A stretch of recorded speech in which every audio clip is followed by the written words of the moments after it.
Today, we are taking a look at the brand new high school course from Not Consumed called The Sounds of the Masters. I'm going to show you guys what all is involved in this curriculum, give you guys my first impressions, and a few things that I think that really stand out about this music appreciation program. So let's get started. Last year, Not Consumed started coming out with several different high school curriculums. They came out with a writing curriculum, a PE health curriculum, and a consumer math curriculum. All three of which I highly recommend and have done a video showing you a little bit more inside. You can check out that link down in the description below to see more information about what they have to offer. But this year they released this brand new curriculum all about music appreciation. The reason why this is a beautiful thing is not only does it interweave music concepts, composer studies, and more that we're going to get to here in a second, but it also does all of this from a biblical worldview and looking at how do these things apply to our life? How does it tie into our day-to-day? This is also good because many high schoolers are required by their state or colleges that they are applying to have a fine arts credit. And this is going to meet that requirement. So let's take a look inside. This is a self-paced course, which means there is no teacher book, no need for you to do anything as the teacher.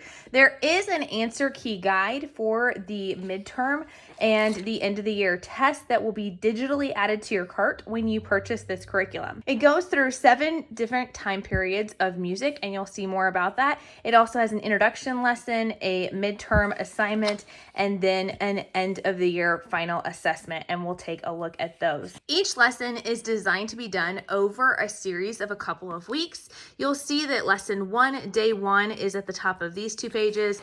Then you flip on to see lesson 1, day 2, and so on and so forth. There are approximately 10 days per lesson. The introduction is a little bit shorter, obviously, but there's about 10 days, so you could do that 5 days a week. You could do 3 days a week. You can divide it however you like. In the introduction, they're going to go over what is music and why does it matter? How does music work? And it's going to talk through the 7 different elements of Western classical music. It's going to introduce these elements over a couple of different days, looking at things like the rhythm and the dynamic and the melody and so on and so forth. And then these 7 elements are going to be continually referred to as you go throughout the curriculum. So your child doesn't have to worry about memorizing all of it immediately. They're going to continually review this as they go. Then you'll see each section or each lesson is divided into a time period. This is the medieval unit is what it starts out with, and each unit starts out the same. It starts with defining or distinguishing characteristics of that time period's music. It's going to have activity sheets for you to do that are a little different each time. It's going to talk about terms and techniques that specifically apply to that period of time. Then it's going to go into instruments that were particularly used during this time. So you'll see some of the instruments that are mentioned here, and then you have different activities you're going to do, listening to actual samples of music and getting to hear these instruments in place. Then each unit, after they've laid down that framework for the time period, they're going to dive into 3 composer studies. They're going to learn about the composer, and then they always have little fun extra activities on the side that you can do to learn a little bit more. You're going to listen to some of their work, and you're going to apply some of those things you've learned in a variety of different ways. Incorporated throughout each of these lessons is some music work as far as how to read or write sheet music. I think this is such a neat opportunity. So whether your children have never studied music before or they are a classically trained artist, whatever their experience level might be, this is something that's going to teach them new things and apply to them. Here, they're learning about the pitches and the duration. They're looking at examples and different notes, and then they're going to be working on making some of their own music with this, just practicing those different concepts. It's very simple and baby steps, kind of walking you through this, and then it builds on it as you go throughout the lessons. After you get through the 3 different composer studies, you're going to see the impact of music in daily life. You're going to look at things like how it impacted literature at the time, music, how it impacted politics and theology, and you're going to do that with each and every unit. Each unit ends, or a lesson ends with a current connection point, things to think about or ways to apply what you have learned, and some blank space for you to jot down your thoughts about that. They have vocabulary built in throughout the different lessons that your child will learn about. And then at the back of the book, you're actually going to find a glossary of all of those terms. So if you need a quick reference guide, you can easily find those terms here in the back. Now, one of the things I love about this curriculum is the midterm assessments and end of the year assessments. So this is designed to see what your child has learned and to understand better what they have picked up on, but it's not done in a traditional testing format. So for instance, in this midterm, they are going to take from this word bank of different vocabulary words they've learned from, and they're going to match them up to the appropriate time periods in history and categorize those. They're going to work through here, and for each of the 7 musical elements, they're going to write as many terms as they can remember under each one of them. Again, like I said, it's constantly reviewing those concepts. Then they're going to look at this piece of music, and they're going to be doing different things with each piece. So they're going to look at it and they're going to circle the name of the instrument that plays the piece of music. They're going to use yellow to draw a rectangle around the tempo because it's taught all of those concepts. Use orange circle to circle the dynamic markings that you see. You're going to use blue triangles to draw around the small numbers close to various notes throughout the piece. So it's going through each of those concepts. Then they're going to listen to a recording of the songs online for the piano, violin, and the oboe or bassoon. They're going to list 3 words to describe the song when they played by each of those instruments. And so I love the fact that it's giving them that exposure listening wise. Then each of the midterm and the final assessment have some additional assignments or music projects that you can give your kids. So here you'll see that they can do a composer concert poster.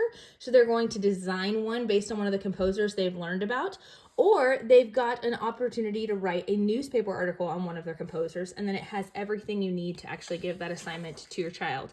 And now we're moving back into the next time period in history with that same format, the distinguishing characters, going through what are the terms and the techniques that are used, going through those instruments, and diving into the composer studies themselves, as well as the practical application and advancement of music. This definitely comes from a biblical perspective, and you will see many opportunities where your child will be asked to look up different verses about things that they are learning about, or to understand discernment when listening to music on how we need to reference what the Bible says about whatever is true, whatever is lovely, whatever is good, and looking into how are the things you're listening to modeling that. We also have these fun little add-ons here. Just for fun, look up the Looney Tunes classic Rhapsody Rabbit and listen to how fun and crazy a rhapsody can sound.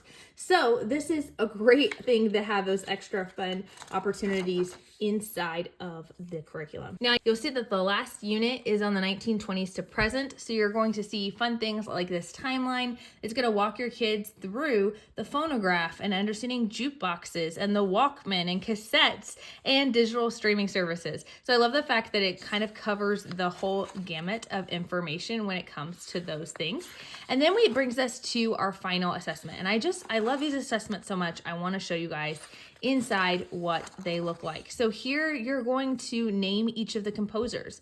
You're going to put the date or time period they lived, 3 fun facts about them, and something they composed. I love the fact that it shows that their goal is not just to expose them to many composers, but really get them familiar with them and understand more about them.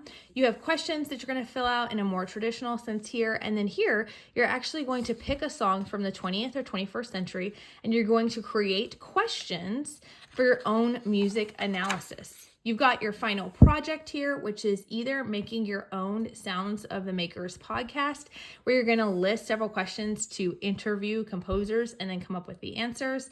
You can attend a musical performance, and bonus, you could even interview some of the people in that musical performance. You're going to go through and have that glossary of all those terms that your children are going to learn, which just shows the depth of this curriculum. And then finally, this amazing timeline that covers all the different periods and then has places for your child to fill in the information and the composers. So if you have visual kiddos, this is going to help them get that picture of what to expect. And then at the very end is a place where you can have them track their live musical events and their attendance log over the year. So I'm planning on having my kids go through this and tracking the different opportunities that they have for musical events throughout the year, and really encouraging them to get those real world experiences. So as you can see, it is a very thorough curriculum and very exciting. I love the fact that it has your children interact with music in a variety of ways, using kinesthetic opportunities for visuals and auditory exploratory options. So it kind of works with every single kind of learner. I would recommend, as they're coming across different vocabulary terms, to actually look those up on Google and hear them said, because I do not have a strong musical background, and I know my kids don't have formal training when it comes to music. So being able to hear those words and not just read them, to understand how they're pronounced, would be helpful as well. But overall, I'm really excited to dive into this with my kids and have them get into all of these fun projects. And the fact that they're able to do this independently is a huge help. Like I mentioned before, Not Consumed does have an answer key and a digital resource for you as a teacher that will automatically be added to your cart when you purchase the program. So be sure to check out that. And I'll leave a link down below where you can go see not only their new composer study, but many other of the curriculums that they offer for not only high school, but for other ages. If you want to learn more about what they offer, you can check out this video here. It kind of gives you a brief overview of Not Consumed and what kind of neat things you might find.